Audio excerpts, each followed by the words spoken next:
चले भाई कैसी खबर के बारे में आपको बताते हैं जो बहुत दिलचस्प है। ये खबर आई है लखनऊ से, जहां पर सेंटर ऑफ बायोमेडिकल रिसर्च के अध्ययन में ये पाया गया है कि संस्कृत के श्लोक मानसिक बीमारियों का इलाज कर सकते हैं।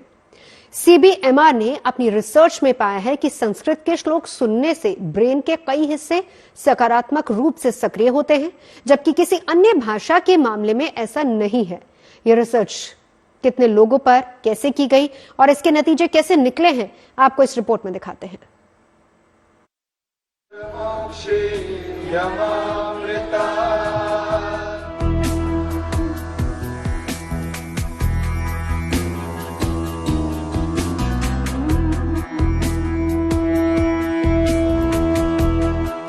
दुनिया की सबसे पुरानी भाषाओं में एक संस्कृत, जिसके श्लोक मानसिक बीमारियों को दूर कर सकते हैं। ये दावा है लखनऊ के सेंटर ऑफ बायोमेडिकल रिसर्च के वैज्ञानिकों का, जिनके मुताबिक अस्तो मा सद्गम्य तमसो मा ज्योतिर्गमय और अहम ब्रह्मस्मि जैसे श्लोक सुनने भर से ब्रेन के कई हिस्से सकारात्मक रूप से सक्रिय हो जाते हैं, जबकि किसी अन्य भाषा के मामले में ऐसा नहीं है। लखनऊ स्थित इस जो रिसर्च सेंटर है, biomedical centre of biomedical research institute Lucknow में स्थित है, जहां के वैज्ञानिकों ने यह पाया है कि जो श्लोक है उसकी उच्चारण से जो क्षमता है मस्तिष्क की वो बढ़ती है। हाल में ही हमने देखा कि जब संस्कृत के श्लोकों का प्रयोग कराया जाता है या जब हम उच्चारण करते हैं तो उससे एमआरआई की मशीन में जब हमने मस्तिष्क को देखा तो हमने पाया कि न केवल उच्चारण से उसके मस्तिष्क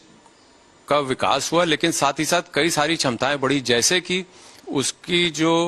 मेमोरी थी, शॉर्ट टर्म मेमोरी, उसमें विकास हुआ। दूसरा, हमें ये पता लगा कि जो उसका कॉन्फ्लिक्ट रेजोल्यूशन की मैकेनिज्म है कि कैसे कोई अगर द्वंद्व है तो उसको कैसे सुलझाएं, उसमें भी विकास हुआ।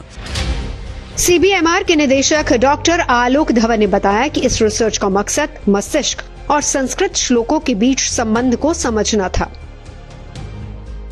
जिसके लिए 44 लोगों पर इस रिसर्च को किया गया, जिन्हें 2 ग्रुप्स में बांटा गया था, जिनमें एक ग्रुप में संस्कृत के विद्वान शामिल थे, जबकि दूसरे ग्रुप में हिंदी और अंग्रेजी की भाषा को जानने वाले लोग थे, जिन्हें संस्कृत का ज्ञान नहीं था। साथ ही संस्कृत के श्लोकों का प्रभाव जांचने के लिए गीता और वेदों से भी कुछ श्लोक लिए गए। इसके अलावा बिना अर्थ वाले संस्कृत के शब्दों को लेकर बनावटी श्लोक भी बनाए गए और इसके बाद दोनों ग्रुप के लोगों को बारी बारी से दोनों तरह के श्लोक सुनाए गए। फिर इनके दिमाग में होने वाले प्रभाव को देखने के लिए फंक्शनल एमआरआई का सहारा लिया गया, जिसके तहत ब्रेन में होने वाली गतिविधि को मापा गया। संस्कृत के ज्ञानी थे, उन सारे लोगों को हम लोगों ने एमआरआई मशीन के अंदर लिटाया और बहुत ही एडवांस तकनीक हम लोगों ने यूज किया, जिसको बोलते हैं फंक्शनल एमआरआई। फंक्शनल एमआरआई में आप कोई भी टास्क या कोई भी कार्य उनसे मशीन के अंदर करवा सकते हैं तथा जब वो कार्य कर रहे होते हैं उस समय आप मस्तिष्क में उनके परिवर्तन का अवलोकन कर सकते हैं। तो उस समय हम लोगों ने इमेज एक्वायर किए मस्तिष्क के, उसके बाद उसकी एनालिसिस की गई कि जब वो श्लोक सुन रहे थे तो मस्तिष्क में किस प्रकार के परिवर्तन आ रहे थे। इस जांच के नतीजे उम्मीद के मुताबिक आए। डॉक्टर उत्तम कुमार के मुताबिक संस्कृत जानने वाले ग्रुप के लोगों के ब्रेन में श्लोक सुनने के बाद ज्यादा सक्रियता नजर आई, जबकि ये सक्रियता बनावटी श्लोक सुनते समय रिकॉर्ड नहीं हुई है।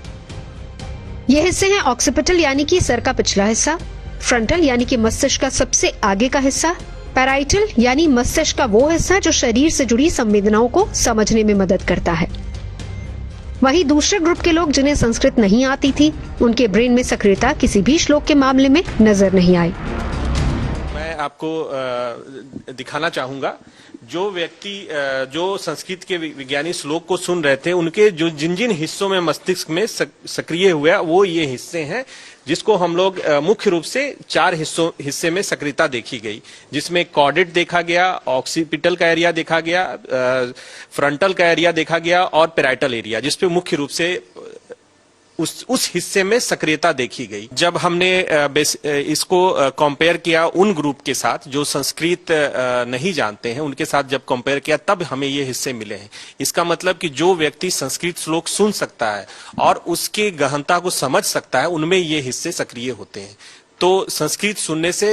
श्लोक को सुनना और सीखना वो मस्तिष्क के लिए काफी बेहतर है। ये किसी एक पर्टिकुलर श्लोक का नहीं, सारे श्लोक का मिश्रण है। अलग अलग जैसे मद् भगवत गीता या इन सब जितने भी जगह से श्लोक लिए गए वहां से हम लोगों ने इस श्लोक को लिया और श्लोक की अहमियत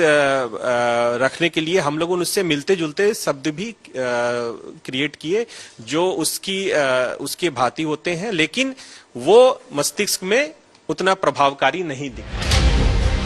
इतना ही नहीं, इस रिसर्च टीम ने यह भी पाया कि अल्जाइमर जैसी मानसिक बीमारी में प्रभावित होने वाले ब्रेन के टेम्पोरल लोब पर भी श्लोक का असर, यानी कि संस्कृत के श्लोक सुनते समय ब्रेन का ये भाग भी सक्रिय हुआ है, जिसके आधार पर ही सेंटर ऑफ बायोमेडिकल रिसर्च के वैज्ञानिक दावा ये कर रहे हैं कि आने वाले समय में संस्कृत के श्लोकों के जरिए मानसिक बीमारियों का उपचार संभव हो पाएगा। जो श्लोक हैं उनसे